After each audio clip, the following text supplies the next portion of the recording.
Tonight we're in Durham, and welcome to Question Time.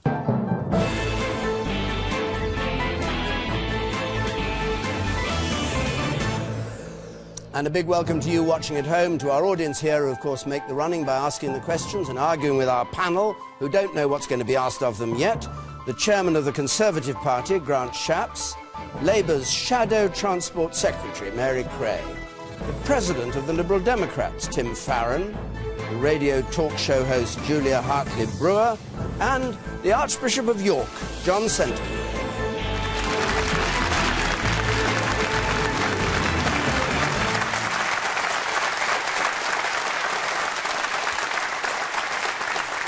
Thanks very much. And our first question is from Matthew Ferguson, please. Matthew Ferguson. Is Benefit Street an example of broken Britain, and what more can be done to stop people living off the state their entire lives? Is Benefit Street, this was the programme that's being put out by Channel 4, an example of broken Britain, and what more can be done to stop people living off the state their entire lives? This is James Turner Street in Birmingham. I hope you've all seen it. John Sentamu. There's been a lot of people complaining about that programme, by the way. Thinking that, yes, people could be benefit, but to just characterize all those who want benefit, that is really what is going on in our society, I don't think is right. I used to be Bishop of Birmingham, and I know the problems and difficulties in that city. I also know that the people at the moment who, not just on benefits, but working, but finding it very difficult, actually, to make ends meet. So I think it took a particular section of people and tried to give the impression that everybody who's on benefit is just like that, so we better stop it. I believe that individual responsibility does matter, and people have got to be very careful what they do. But also, let me tell you, there are some places like Hull, where to get a job is very, very difficult. But it's reasonable to talk about that part of Birmingham, yes, and go into some depth into it. It was clearly a place with an interesting story and a problem. It is an interesting story and a problem, but the problem we've got at the moment is the suggestion that people are feckless. That's why they are all on benefits. And therefore, we've got to be very careful. The money that has been taken out of welfare and caring actually is so huge, and you're expecting people to just make ends meet. And for me, yes, it's good to go in depth and study it, but please don't sensationalize it in the sense of suggesting that most people won't benefit are just as that particular street. That particular street needs a lot of help, a lot of support, a lot of care, and a lot of encouragement, and make sure that it isn't simply a question of out of benefits into work. Some problems, actually, to break the cycle of this dependency takes a long time and sometimes generations. So. All right, Matthew Ferguson, what did you make of it?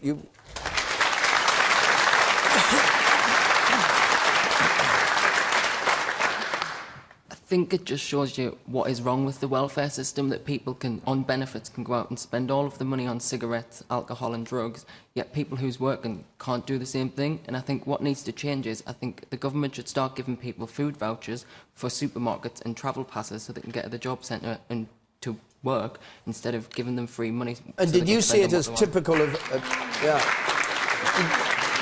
Did you see it as typical of a broken Britain, as I think a phrase used by the Conservatives at the last election? I think it is. I think the cap what the government has put on welfare is probably the right step, and more needs to be done. And you, sir, in the second row there, what do you think? Isn't it the fact, though, that many of the benefits are paid to the working poor? Yes, there are feckless, but they're surely not the majority. Yes, I myself, ship captain, I've seen some deprivation, like around the world, something that makes James Street look like luxury. But a lot of benefits are paid to older people, to working people who are being really, I feel like, badly treated in this country with regard to minimum wage, living wage, 0 hours contracts and what have you. Yes, there is a bad picture in Benefit Street. I certainly believe that it's been edited, but you politicians, look at yourselves. What are you going to do to deal with it, to help people? What are you going to do? Admittedly, with less money. Grant Shapps. Well, first of all, I don't know about the production quality or standards of that programme. There certainly have been lots of accusations about whether it was complete. For example, this morning on the radio, there was a couple who work in that street who don't apparently feature in the programmes that have yet to be shown. But the most cruel thing of all, as has been suggested, is the idea that when you try to get out of that trap of benefits, it actually doesn't pay you. In other words, work must always pay in this country.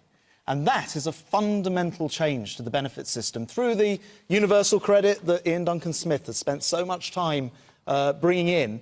That is the most important thing that could happen in this country. Today, the gentleman mentions about people who are the working poor. You may not have heard this afternoon, but the Chancellor has said that the government would like to see that minimum wage now rise to perhaps something like £7 to take into account inflation. He said that that's possible because we've taken some of those really difficult decisions. As the Archbishop says, we came into government at a time when this country was about to go bust, when we had the same debts, same size as deficits, countries like Greece, where your family had all been costed £3,000 because of the Great Recession.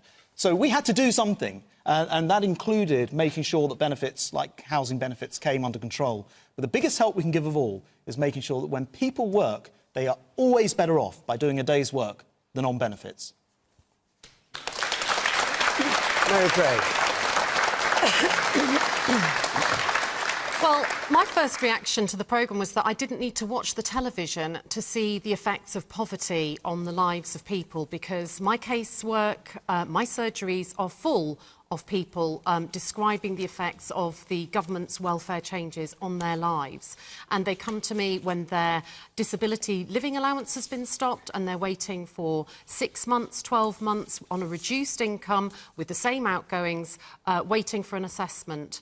And I see people who have delays in their benefits, and I talk to my local church and the food bank that they're running there, and I see the heartbreaking letters. And I visited a food bank in Stevenage last week, and they described to me the people crying as they got their Christmas hampers, as they came just before Christmas, and there was a hamper there, and they were collecting outside Asda it was. So that was my first instinct, but then I thought, well, let's watch, and I watched the second episode, and what I saw in that second episode was the church and the councillors working together to try and enter the street into Britain in Bloom. I saw people trying to brighten up their area, clearing up the rubbish, planting hanging baskets, and I also saw people coming in here to work on the field as labourers, working 17 hours a day and getting £10 for that day. What is the government doing to tackle the abuses in the employment industry that means that we effectively, in the agricultural sector and in other sectors of the economy, are having people working effectively in slave-like conditions? All right. You, sir, over there, yes. Let's hear from some of our audience. What do you think? I've worked for 21 years, and due to this government's policies, I was made unemployed for 3 months. And to be labelled a scrounger by someone like Matthew at the back of the room is an absolute disgrace. I am not a scrounger. I paid my taxes for 21 years. Did you call him a scrounger, Matthew? I didn't think you called him a scrounger, did you? He labelled me as a drug addict, someone who... Yeah, I don't think he did. He certainly did, yes. He didn't even see you from where he was. It was more the people that cheat the system and stay on it for their whole lives. The people who don't pay taxes. OK. The woman there in the middle there, you, yes. I just think people are really quick to suddenly say, oh, just go get out job if you're not in that situation. We're living in a country where we have graduates who can't get a job, and you're expecting people who have possibly no work experience to get a job. I mean, I tried getting a job when I didn't have work experience when I was younger, and they were like, you don't have any work experience. Well, how do we expect people to get it? If you want people to volunteer, well, that doesn't pay money. So they still need the benefits, so you don't realise how much people are trying to get these jobs. Did you see these programmes? Yeah, I've saw Did you? them. What did you think? I thought, I agree with the Archbishop that they generalised way too much. All right. And the person there in the white, yes. You. I think the vast majority of people that are unemployed do want to get work, but there is a minority that are working the system. There are generational unemployment issues, especially up north. And why can't we talk about that? Why is a programme that highlights that being accused of demonising them? Isn't that something we can talk about? Julia Hartley-Brewer. Well, exactly. There seem to be two different criticisms this week of Benefit Street as poverty porn. One was that these people simply don't exist. This is outrageous. It's terrible generalisations, as the gentleman said at the front. And then there was, well, if they do exist, we shouldn't demonise these people. As you say, the vast majority of people claiming unemployment benefit will do so for a very short time, a matter of months between getting jobs. But there is an underclass, there is a section, a small minority, but a growing minority of people who are, you say, working the system. I think the system is working them. I think the problem is Not people being angry at these people, but people should be angry at the system and the politicians, and yes, I include all of you on this panel, who've allowed this to happen. Because we've got an entire section of the society who are being left to rot. They have... How would you stop it happening if you were a politician? Well, you're in the comfortable position of being a commentator. Well, for many years, we had... the thing about this, look, very difficult to get people into work at a time when we've got so many people unemployed. There aren't enough jobs for everybody who's unemployed. But in the boom years, under 13 years of Labour, there certainly were enough jobs. We were importing people to do the jobs while we left millions and underclass out of work. People left on the scrap heap with no incentive to get up. Oh, you've got no skills. Oh, you've got no qualifications. You're unemployable, not unemployed. But it doesn't matter. We'll just pay you to live a life like that. Drinking a can of lager at 10 in the morning? If I didn't have anything to get up for, I'd be drinking a can of lager at 10 in the morning. These people are making rational choices. They can do a minimum wage job if they can get it, and they'll be about sort of a couple of quid better off than if they were on the dole. Why would they bother? We've created a system, and we, the voters, we've allowed it to happen as well, where we just say, we'll just accept that there are 1 million people, or 500,000, however many it is, who just are left on the scrap heap for the rest of their lives. It is a terrible economic waste, but more than that, it is a terrible waste of a human life and human potential. And everyone who's been a politician in the last 20 years should be ashamed of themselves. All right. Is she right? Should they be ashamed of themselves? Is it the politicians' fault, Bishop? No, I suspect that when the welfare state was set up, Beveridge really never intended it to be something for nothing. It was always something for something. He intended it to be a sort of a social insurance in which people could actually, in their shortest term, could actually be helped. The problem is this: we've got 5 million low-paid workers who are now, most of them, needing to depend on food banks. So it isn't true that work does pay. Until you lift the 5 million out of poor wages so that they can actually support their families properly, you're always going to have this problem. And the other thing is the Prince of Wales Trust brought out a report that three quarters of a million of young people feel they have no future, no hope. And how are you going to do that unless actually you get a system in which, that's why I'm sitting on the Living Wage Commission. Good, the Chancellor talks about £7, but, you know, Professor Baines, who started the minimum wage, actually said, had it kept up with inflation, people now will be paid £19 an hour, not just the £7. So you need something more dramatic than that. £10. Yeah. £19 an hour? Yeah, and I mean, it's not dishonest journalism. I think it's a better programme than some of its press has suggested, but it is, of course, selective. These are real people. They represent a proportion of the UK. But you could just as easily pick a street in Kensington and Chelsea with a whole bunch of people on 7-figure salaries who are absolutely scrounging and aren't paying any tax. And I think we need to think... absolutely absurd.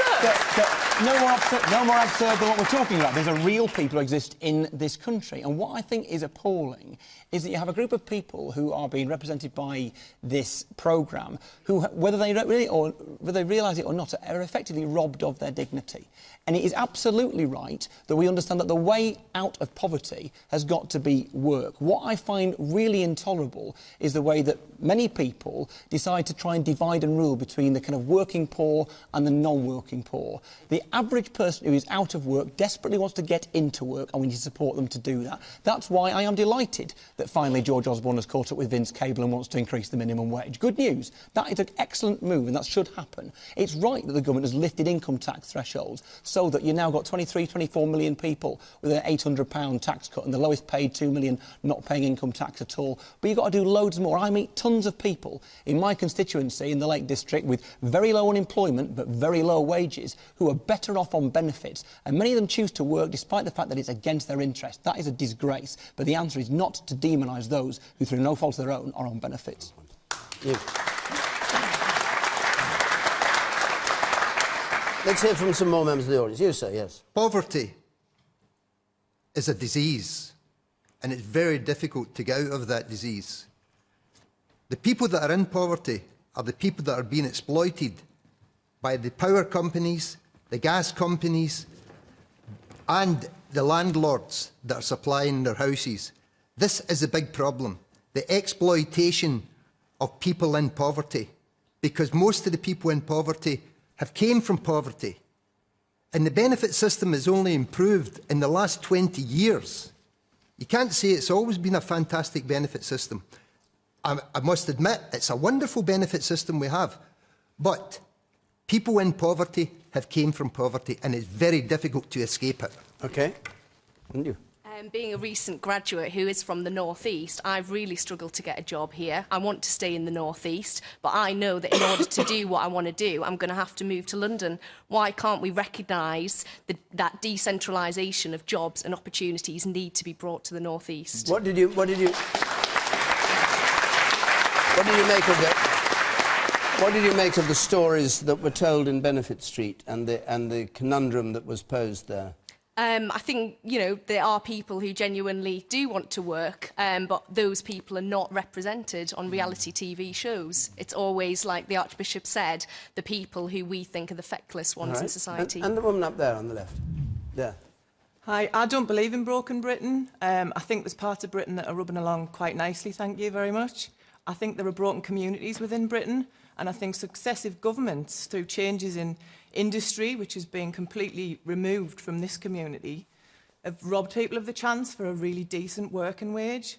And then we had a government after that that created an over-reliance on state handouts. People don't need money poured on them. They need community-led initiatives that are going to help them find their own opportunities out of the situation they find themselves in. Does that... And in particular, I mean, you know, I'm from the other side of the Pennines, but you know, I absolutely loved every minute of the 4 years I spent up here at university in Newcastle. And what I saw in this part of the world, and you see it over in the northwest as well, is you've got big industries where people work really hard all their lives that collapsed in the 80s, broadly speaking.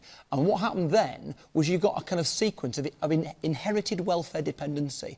One generation ended up out of work and without hope, and that almost became inherited. And that is why we've got to understand that the solution to broken Britain, whatever it is not to concentrate everything on the City of London and on the southeast of England, but to recognise there are proud cities like this one that can lead from the front. Let's come back to Matthew's question. Grant Shapps, the last point from you. What can be done to stop people living off the state their entire life? Yeah, well, is £7 minimum wage going to do that? Well, I think, look, we've always said that this is going to be a difficult... Sentamu says it should be £18 or £19. Yeah, I actually don't think the figure is correct. This well, £7... he's sitting on the committee. He's quoting somebody else. We need to check it, but the... Well, all right, well, no, let's just check it now. Well, Lord Baines, who started the minimum wage, said that had the government followed his recommendation and his policies, it would now be about £19. Oh, maybe. Why? Because of the rising prices.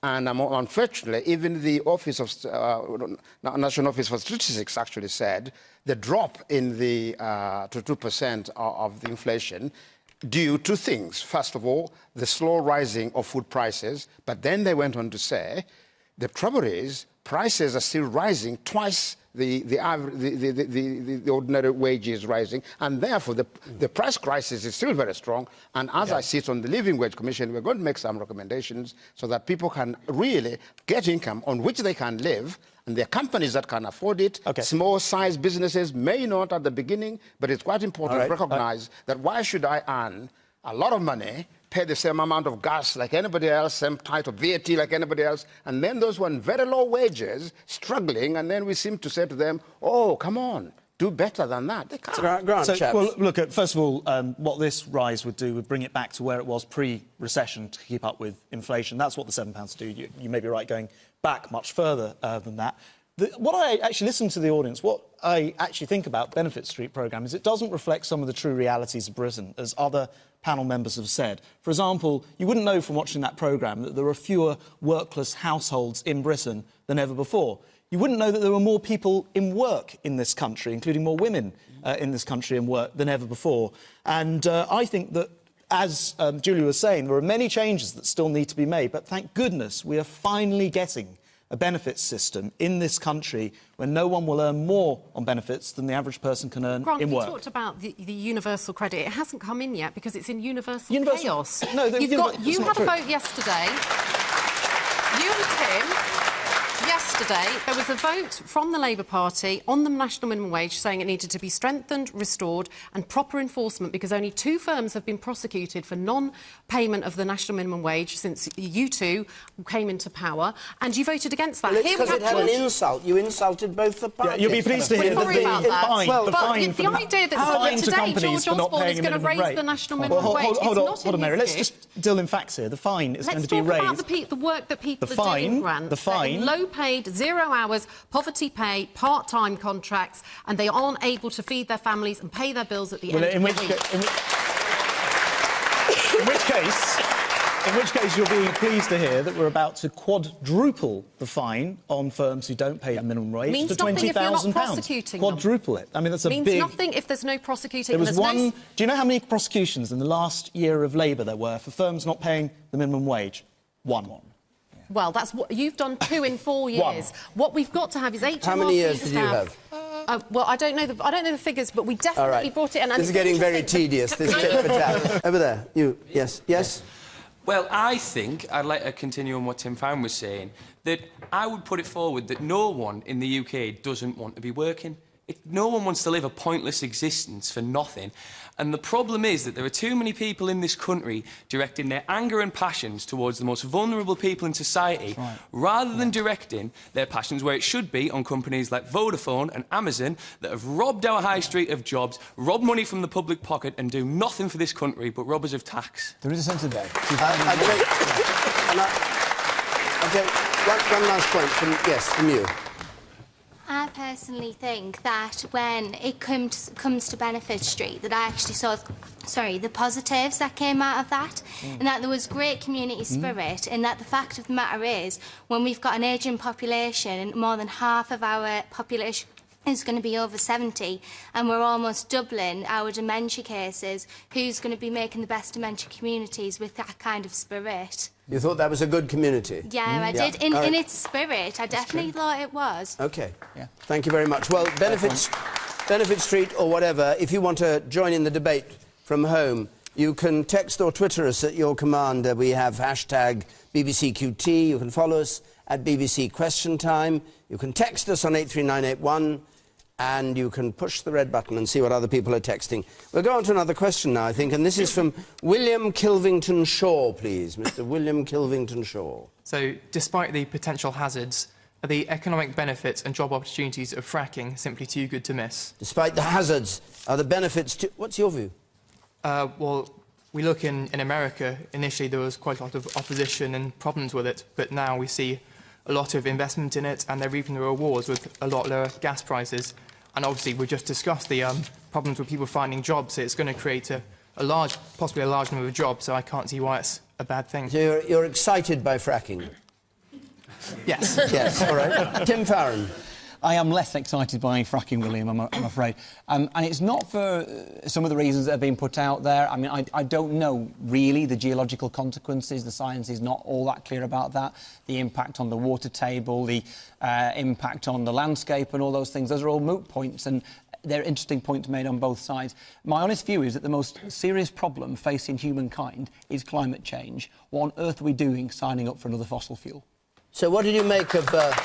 What do you make of David Cameron's proposal of tax relief and all the rest of it? If a community is going to be blighted by any kind of development, then there is, I guess, there's a fairness in that there should be some compensation. And I wouldn't say what I've said about the securing of shale gas if I didn't think there were completely obvious other alternatives. This island, surrounded by water, because islands tend to be, and the lack of use that we make of tidal power. You think of Germany with something like a fifth of the coastline that we have, and yet several times more tidal energy than we are making use of in this country. If you also think that 95% of the supply chain of the hydro and tidal energy industry is British, unlike shale gas, unlike nuclear, for example, not only would you be able to set a future that can actually protect and mitigate against climate change, you would create hundreds of thousands of British jobs. That's why we should be going tight. You're a funny old party, the Liberal Democrats, aren't you? Well spotted, but I mean, you're president of the Liberal Democrats. One of your senior ministers in this government the Energy Minister has responsibility for this. He says the exact opposite. Well, we compromise, and there are different There's no views that compromise help. there. I mean, the point is he's the... Where's the compromise? He's the Secretary of State in the Energy Department in a coalition government, and I retain the right to, you know, stand up for what I believe. To pull the rug from under his feet? No, I understand the argument. There are some strong arguments. We have to look for where did the energy come from. The arguments in favour of shale gas, which other people will put forward, I am sure, are about energy security and the speed of being able to get it. These are reasonable conclusions to reach. I just think there are arguments on both sides, but the bottom line is, when we are trying to fight climate change, going for another form of carbon emission is just foolish and short-sighted. OK. Mary Creagh. Mary Creagh. Well, I think gas is an important part of our energy mix, and if shale can replace our dwindling North Sea reserves and improve our energy security, we need to look at it seriously. However... Looking at something seriously is gobbledygook for question time. Do you mean it should be done or it shouldn't be done? You can't look at something seriously. Of course it's serious. I think it needs to be robustly regulated and comprehensively monitored. What that means is testing the water supplies before anything happens, monitoring for seismic activity for 12 months beforehand, working out what impact this is going to have on the local community and making absolutely sure there's a proper environmental impact assessment that is carried out. What we mustn't have is a sort of feeling that, you know, the government offering bribes to local councils saying, you know, you can keep 100% of the business rates. Councils that are making the planning decisions on these fracking applications have to do that in a quasi-judicial role. If they're thinking, oh, but we could be getting £1 million a year for the next X years, then that compromises the impartiality of the decision. So should communities not benefit from taking on fracking? Communities should benefit. But not through the council? No, I don't think it should be done through the business rates direct to the council. I think that creates perverse outcomes. Grant Shapps. And I also think, just to go back to Tim's point about climate change, gas is half the carbon footprint of oil and coal. And if we could reduce our carbon footprint by 50% in one go, most people would think that's a good thing. Well, look, I mean, I think it makes... It's a bribe.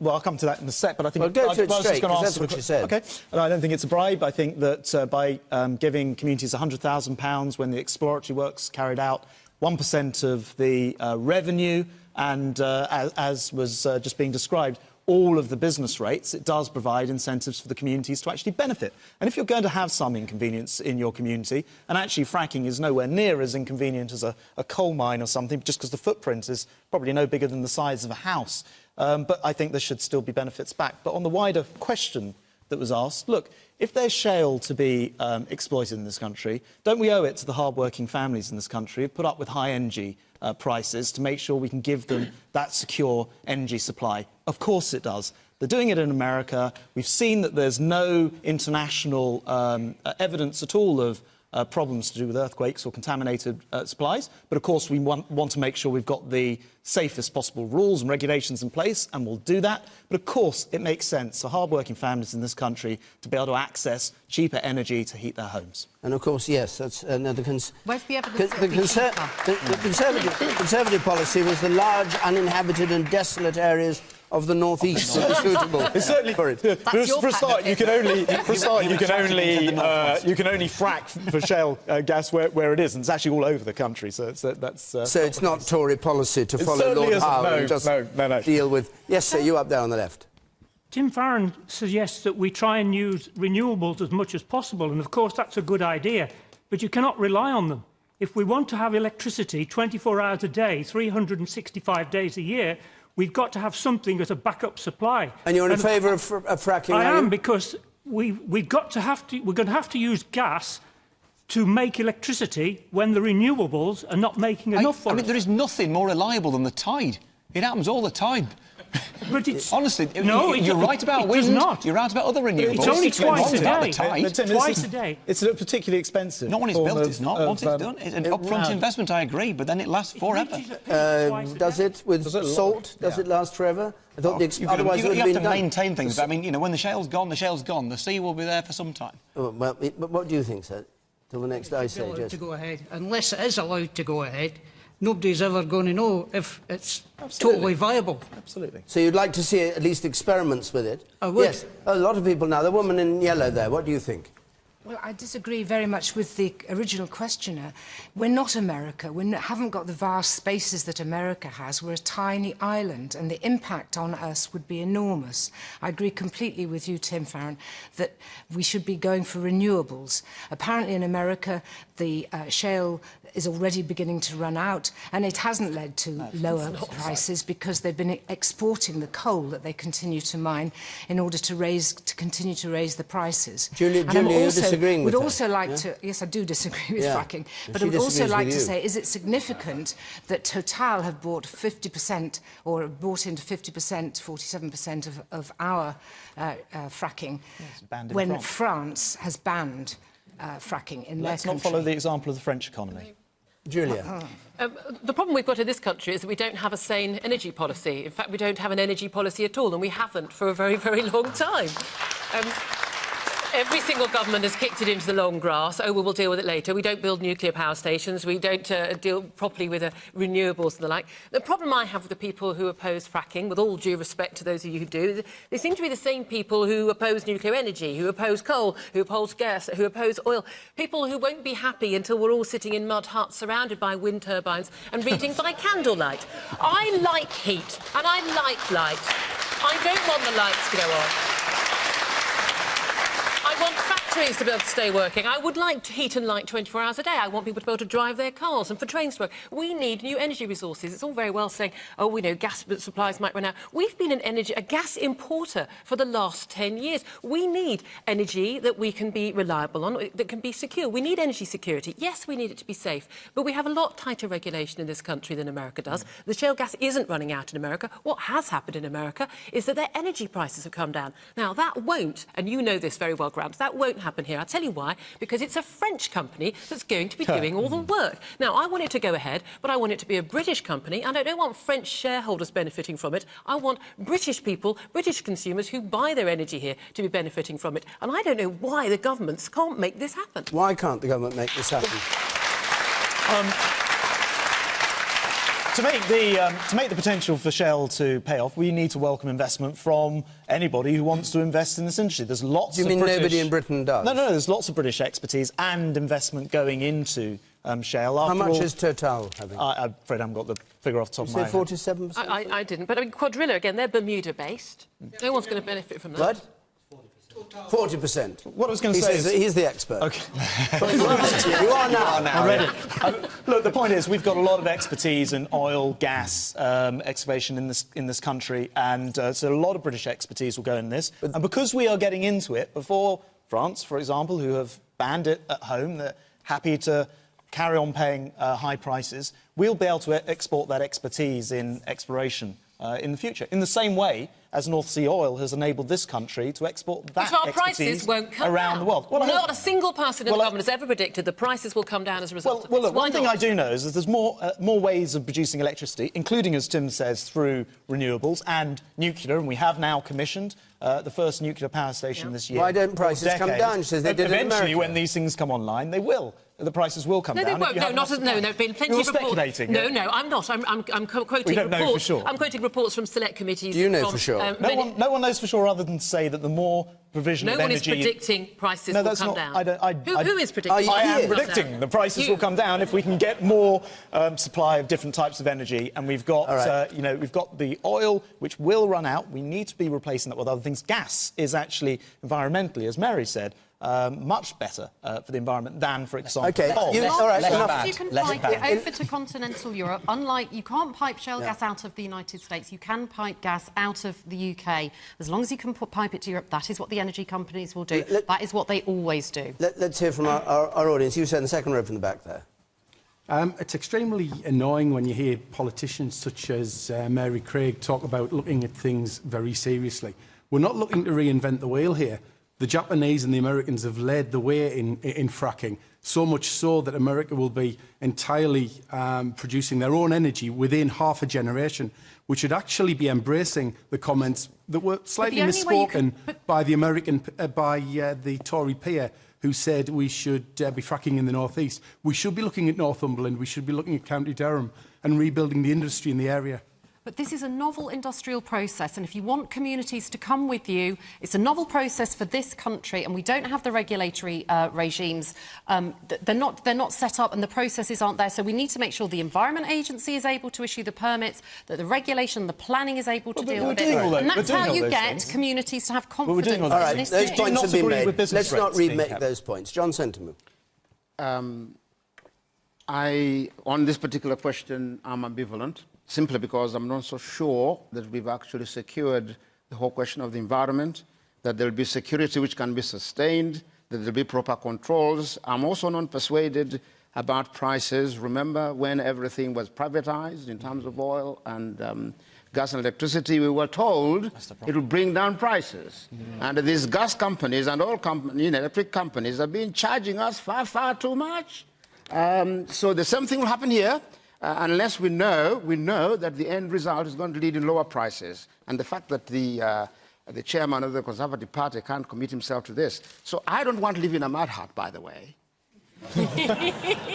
I left that back in Uganda when I left it.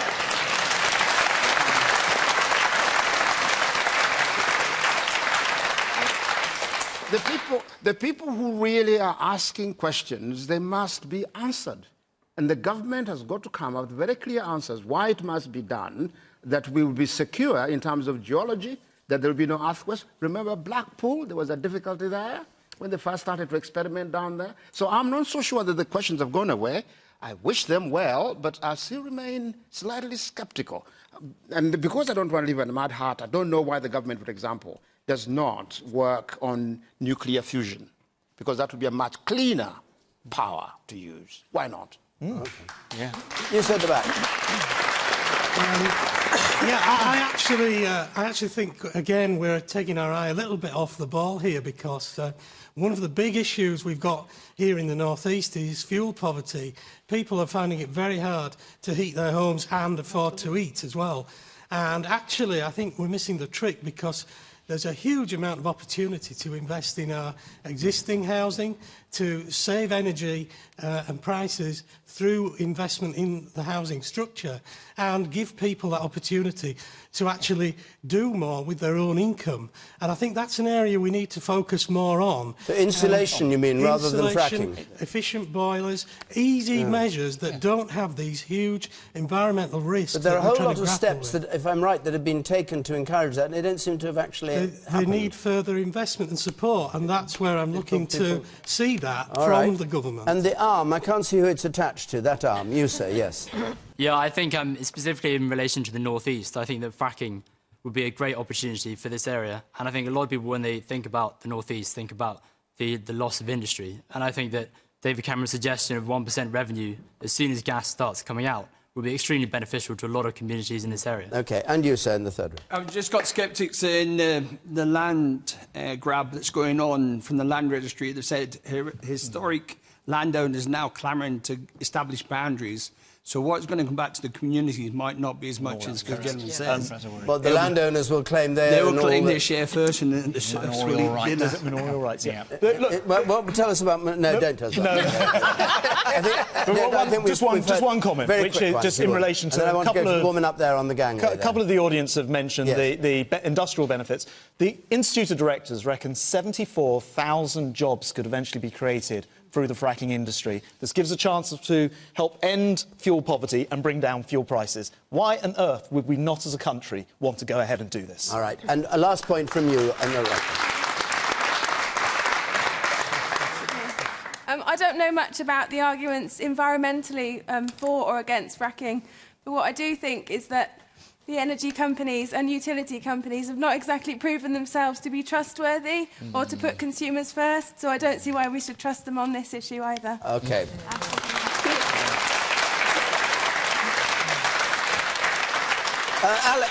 Alex Bell, let's go to you, please. In an area of high unemployment, what impact will mass immigration have on the North East? What? Alex Bell, what's your view of that? I think overall it'll be a negative impact. There's lots of unemployment in the area. It will create higher competition for jobs, and it will also put further strain on public services, which are already under high amounts of pressure. You're worried about it? Yes. Julia Hartley-Brewer. Obviously, I work for a radio station in London where there's been a massive impact of immigration and around the southeast as well. So I'm not as au fait with what the situation is up here. But I think we have a lot of reports from politicians on either side saying about the economic costs, the overall costs. There was a report from the Office of Budget Responsibility this week saying that there's a small net benefit to Treasury coffers of immigration. We keep hearing about the ratio of people who pay tax or claim benefits of people who come from abroad. But I think that, as always, ignores the real issue. Because I think the real cost of immigration is actually to individual people and individual families and to local communities. It's the competition for jobs, the competition for housing, competition certainly in London for school places, for maternity services, for access to your GP, to A&E. I have nothing but admiration and respect for someone who leaves their homeland, leaves their family and goes to make a new life for themselves and tries to better themselves and their family. They deserve absolutely nothing but respect and our admiration. But there is nevertheless an effect on people who are already living here, particularly actually on people who are often the children of previous immigrant families, because they tend to be at the bottom of the economic and social pile. And those are the people that they are competing with for jobs. And the problem I have is, again, we've got a political class and a media class, of which I am one, where immigration on a mass scale, as it has happened over the last 15 years or so, means that we get nannies and gardeners, and I suppose the bankers, they get their dog walkers. They get, you know, we have Eastern European immigrants or immigrants from across the world who provide services to us. Are you seriously saying that you are influenced, in your opinion, by having somebody to walk your dog? No, I don't have a dog. I have guinea pigs. It's not quite such. You don't have to walk guinea pigs. I'm saying that the political class and the media class that sort of controls the debate and did for many years. Are you serious about this? You think they just like it? Well, no, I'm asking you. You're seriously saying that the politicians and the media, because they get cheap servants from immigration... No, it's not cheap. I think they've ignored the reality because their experience of immigration is, oh, we've got a lovely Latvian nanny. Their experience is not their children going to a school where half the children don't speak English as a first language. Their experience is not their entire local neighbourhood changing irrevocably over a matter of small years. It's not about racism. It's not about xenophobia. It's not about fear. It's not about hatred. It's about the ability of any country, regardless of colour, regardless of culture, ability to absorb large numbers of people who can assimilate and join those communities and be part of those communities. What should the policy be? Policy for me, I'm certainly in favour of...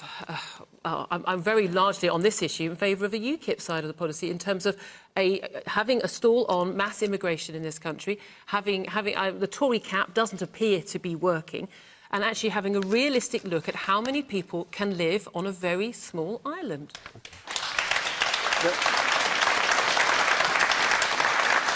The woman with spectacles there on the gangway. That's you. Yes. I believe that most people in this country would welcome immigrants if they come and they're able to support themselves, they have a job to come to. I think that most people in this country are against immigrants when they come and in 3 months' time they can claim benefits. They can ask for a council house. I don't think that is right. We are a very small island. We have a large population and it's growing all the time. We cannot support all these people coming. If it was reversed and we could go to their countries and claim the same, which I don't think we can, then, you know, it would be a fair and level playing field. Mary Creagh. Well, immigration is a massive issue, and it's a big issue in my constituency in Wakefield. And what the government has is a target on net migration, which it's not meeting. Net migration is actually up because that target depends on the number of Brits who go abroad to live and work. My parents came here to work. My dad came from Ireland, my mum came from Northern Ireland in the 60s. And most people who move abroad to work want to build a better life for themselves and their family, and they contribute to the tax revenue, and they build a home and they build a life for themselves. But the point about this questioner was, in an area of high unemployment, is that desirable? Migrants looking for work tend not to move to areas of high unemployment in order to find work, which is why we see the population growing in London and South East and some of the very big pressures on schools, on public services and on housing. That's not to say that those pressures don't exist in my constituency in Wakefield. We have a very multicultural education system now with our schools, and that has changed over the last 10 years. But what we're seeing is the government failing to take action on illegal immigration, failing to tackle the exploitation of those workers who are vulnerable, failing to tackle the overcrowded housing in which they are living, and failing to deport people who shouldn't be here and who are here illegally. If we're talking about this particular area, my personal experience is that it definitely impacts on our public services. I work in accident and emergency, and at one point I thought that I should learn Polish because it was the amount of time that we had to spend, for example, getting an interpreter in so that we were able to communicate and effectively treat patients. And interestingly, on the subject of whether people, when we were talking earlier about benefits, the same cohort misuse the service. People who haven't been in the country for a long time, haven't registered with GPs, use services inappropriately, puts more strain and means that we can't operate efficiently as an accident and emergency department. Well, there are a lot of people who who've lived in this country all their life who use A&E inappropriately, and I think it's not necessarily helpful to the debate to say that people turning up to A&E, people find it very difficult to get access to their GPs. We're seeing the unfurling of the government's reorganisation. All right, let's not go into the NHS. Let's come back to the point. In A&E, I agree. Okay. We've had this week the fact that the amount of locums going up. All right, I said let's not go into the NHS. Let's stick with immigration. Julia said. Grant Shapps, that she was in favour of UKIP's policy on this. And Nigel Farage this week or last week was asked about this and said he would rather give up growth than have more immigration. Do you agree with that? No, I don't. Is that a fair choice? No, it's not. Is it a false dichotomy? It's probably false, but I don't agree with it either way. Let me tell you what I actually think in answer to the question, which is I believe that over the decades and the centuries, immigration has enriched this country and has helped Britain develop the economy it's got today. The problem is that when the system is completely unchecked and nobody is paying attention to the system, the pressure on the health service that you work in, or on housing, the area that I used to look after, or on benefits gets out of control. And frankly, to hear a Labour politician on this panel attack this government, which has brought net immigration down by nearly a third, when they were responsible for 2.3 million more people coming into this country under a completely broken system that Lord Manderson has written that in 2004, as a Labour government, they were not only welcoming people into this country, but sending out search parties for people. To be savaged by a Labour politician on record on immigration, I think is completely ludicrous. What about the thing that was at the heart of this, the effect on a place with high unemployment? Yeah. As you know, this part of Britain has unemployment higher than the rest of the United Kingdom. Is it going to be adversely affected? Well, as I said, in answer to the question, the problem is when services get squeezed, and that's why we have taken action, for example, to make sure that some of those false colleges, all those false colleges have been closed down, that we actually ensure that people can't come here and then bring other family members here from outside of the EU, and that even with the new EU immigration, they don't get automatic access. But you don't want to stop immigration dead? Well, look, for a start, we're in Europe. If we want to have a changed relationship with the rest of Europe on immigration, then we must have a referendum on Europe, and the only way we can get that... Anytime you want, and we're ready. Well, we've been voting. I've been voting for it. Are you going to pull out? Are you going to vote out of Europe? Are you going to vote out of Europe? We won't have that referendum. You won't have it? Until it passes through Parliament. I've been voting for that bill. The Lib Dems, who had it in their manifesto, failed to vote for that referendum Will you vote for leaving in Europe 2017. or not? You won't answer my question. I will answer your question if you stop heckling me. I'll answer your question. I'm not heckling you, I'm just repeating the question. Okay. Will you vote yes or no? I can't vote yes or no until there's a referendum. I've been voting for that referendum. I've been voting for the referendum. And as soon as that referendum comes, which we can all have by 2017 with a Conservative government elected next time round, I will vote depending on how the negotiation has gone to get powers back to Britain. All right, John Sentamu. Alex Bell, all I would say that in an area of mass unemployment, and a lot of them, particularly young people, I actually think that if more people then came into that area, sometimes willing to take jobs which others won't want to take, will create a much greater pressure. There's no doubt about it. We've got to be honest about it. It will create a great pressure on those already unemployed and trying to look for work.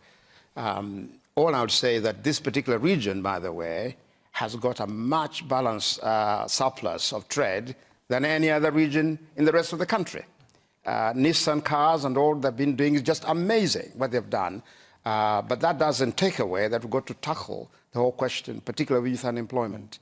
And in turn, you know, when you get more migration in a place where there is difficulty of employment, then really, it seems to me that should not be just purely the region that looks after it. The government has got to have a responsibility for it as well.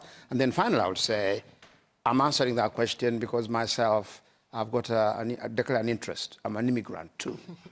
And I'm glad nobody shut the door on me. Did you seek asylum? We are too. We are too. You were an asylum seeker, not an economic. No, it wasn't. A religious immigrant. It was, as it turned out. Anyway. Well, no. I mean, Uganda. Was butchering people left and right, and I had taken decisions of law which he didn't actually appreciate. My wife and I had to get out with just a mere suitcase, and I'm very grateful for the kind of support. But most people were coming here. Let's be very, very careful. The Polish who were willing to come and work, some of them were actually willing to be paid very, very low wages. And that's why it seems to me that this minimum wage question has got to be answered. Okay. Because they also then displace quite a lot of other people who otherwise could have been in work. It's a small island. It cannot constantly just take in everybody.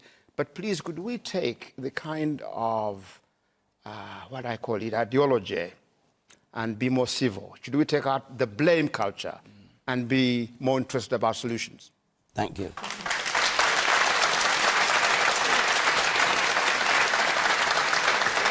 Tim Farron. I'll give you a short answer by saying I agree with John Sentamu, but by and large, OK, immigration brings challenges, of course it does. But I just want to, without any kind of hesitation, say that immigration is a blessing and not a curse. And more politicians need to say that. Because when you think about what immigration and the diversity of our communities has done for this country over the years, it has clearly been a net benefit. If you want to just look at the financial side of it, the OECD estimates that immigration is worth $7 billion to the British economy. And then just think it's not one-way street. There are 1.5 million British people permanently living elsewhere in the European Union. There's 10,000 of them on the dole in Germany at the moment, for example. So the idea that this is a country that is allowing itself to be sponged off is nonsense. This is a country that has always been proud of being inclusive and open, and that's how I want it to remain. OK.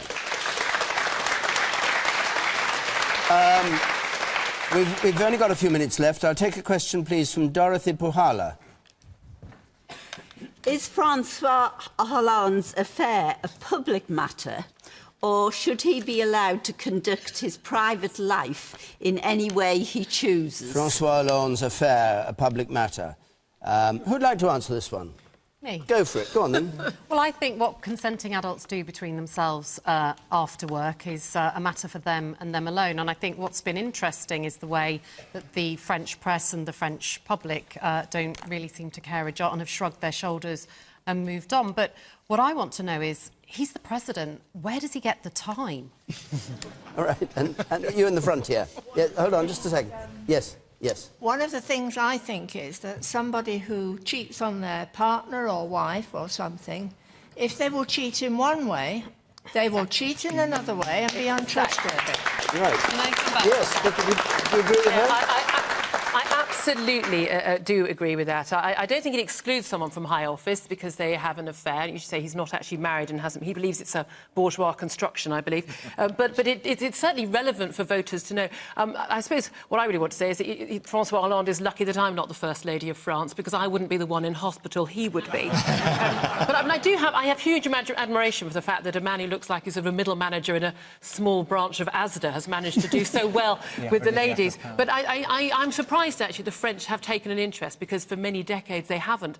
And I suppose more of it is down to not so much what he's doing to the French actress, but to the fact that he's also doing it to the French economy. The man there. Yes. I just think it's another example of why personal yes. integrity seems unimportant in the world of politics. I always thought that leaders were supposed to lead by example. Tim Farron. I mean...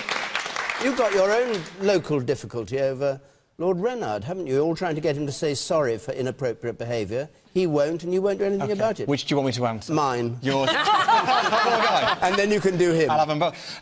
Yeah, I mean, let's be honest. I mean, on this particular issue, the Reynard issue, I'm not here to defend the Liberal Democrats. My job is to improve them in terms of this matter. Over, what, a decade, this issue is allowed to fester. And what has happened this week, I'm afraid, is not the source of the problem. The source of the problem is if you are in an organisation, let this be a lesson for any political party, any charity, any university, any business, if you allow complaints or harassment or issues that are raised like that to fester and you don't deal with them properly, then you end up with the appalling situation that we found ourselves in. He denies wrongdoing, that's He's your problem. entitled to do so, but you've read the QC's report and he makes it very, very clear. You didn't give him the QC's report. Alistair Webster makes it very clear in the statement that he's made that Chris Reynard has absolutely seen that he must apologise. Now, it's a totally unsatisfactory situation. All right, you deal with it much sooner, that's the answer. Back to the gentleman up there. What was it you said? We've forgotten it now. Just repeat the point. I said it was another example of how personal integrity seems unimportant in the world of politics. It massively matters. I mean, the reality is, yes, of course, people are entitled to a private life. And my heart goes out to Valerie Trevella, who is, you know, clearly, it's not a laughing matter that she was hospitalised as a consequence of all this. We should feel deep compassion for her, and my concern for our land's privacy only really stretches as far as her in this respect. But, yeah, as I think you mentioned earlier on, the reality is the character of a politician, of a leader, anybody, is demonstrated not just in what they do in the public sphere, but what they do in their private lives. And if you cheat on people close to you, you might well cheat on others in another way, and you may not be able to trust them in other ways too. Yes, it does matter. OK. Grant Shapps, do you agree with that interpretation, that if you commit adultery, you'll commit adultery on the economy, on the voter, on the industry? No, actually, I don't quite see it that way. I'm probably closer to the view that what he does with his private life is his business. But I will say this. When he was over here in France's fifth biggest city, London, before his electioneering, I do remember Ed Miliband greeting him and saying that he wanted to follow in Hollande's footsteps. I don't think he meant in this regard, but the bit that I think worries the French people right now and will worry Brits is that unemployment in France is 11%. There are more companies going bust in France than ever before. The country's headed back into recession. His policies have been a disaster, and they've hurt the poorest people in society the most. It's a warning sign for us, and it's something we must never allow to happen in this country. John Sentamu, last word to you. Is it a public matter what François Hollande does with his private life? If we in France, the French, because of their liberty and fraternity, they genuinely believe that's a private matter. That's the French way of looking at life.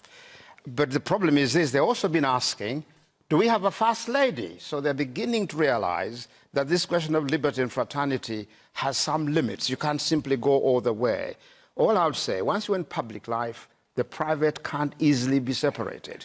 And I want to suggest that, as my mother said, never point a finger at anybody, because when you do, three others are pointing at you.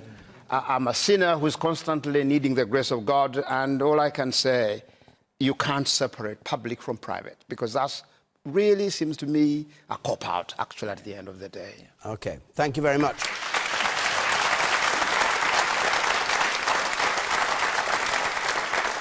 That's our hour up, I'm afraid. Next week we're going to be in Dundee, and the week after that we're going to be in Norwich. Now, if you could like to come to Dundee or to Norwich to argue with our panel, take part, ask them questions, all the rest of it, do the usual thing. You can apply to our website. The address is on the screen there now. And you can call the number there, 0330 123 9988. A reminder, you probably don't need it if you're listening to Radio 5 Live, that the debate goes on Question Time Extra Time. But here in this studio, my thanks to all our panellists and to all of you who came to take part in the programme. Until next Thursday from Question Time, good night.